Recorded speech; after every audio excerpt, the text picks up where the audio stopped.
Ladies and gentlemen, this is BroncoJuggalo, and I just finished my fifth film for the 2023 12 Days of Christmas Horror.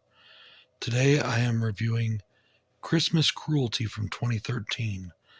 Now, this is a Norwegian film and is billed as the first Norwegian Christmas slasher. Now, Christmas Cruelty was directed by Per Ingvard Tomren and Magne Steinsvold. I'm sorry that I butchered those names. A serial killer in a Santa suit takes on his hometown.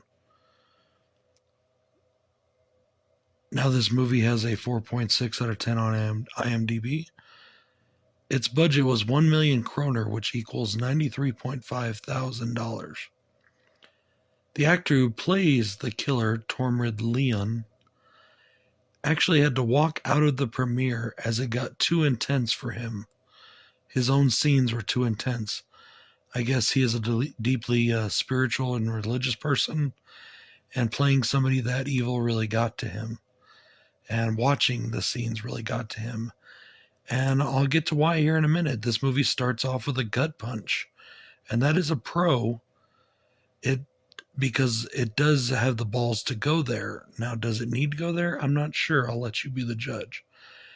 I don't really give a lot away in these reviews, but this one I'm just going to give this small bit of information.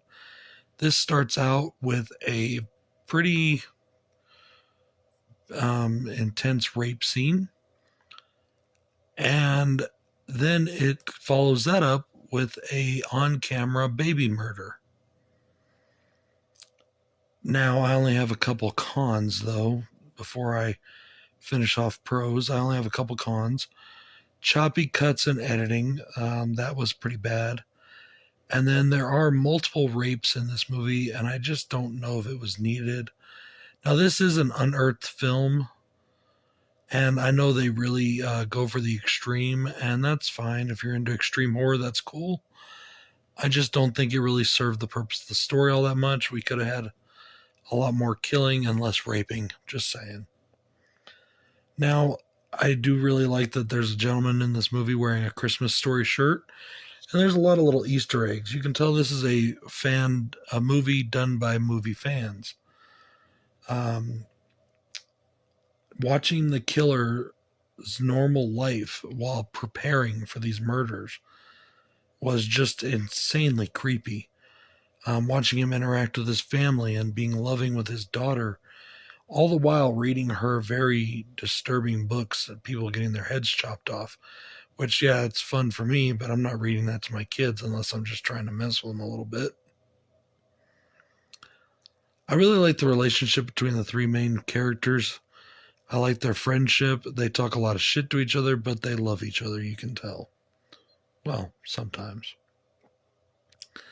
This movie has some extremely good gore, including a really cool kill that I enjoyed of sawing a guy's head off with a bread knife. One thing I can say about this film is, aside from my few cons, I did truly enjoy it.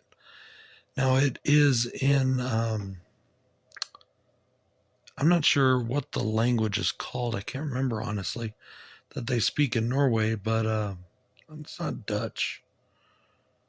But anyways, doesn't matter. It's in that language, so if you're not into subtitles, I'm sorry, but it is a good film. It would not feel like the 12 Days of Christmas Horror without a killer Santa movie, so I'm glad I got one in.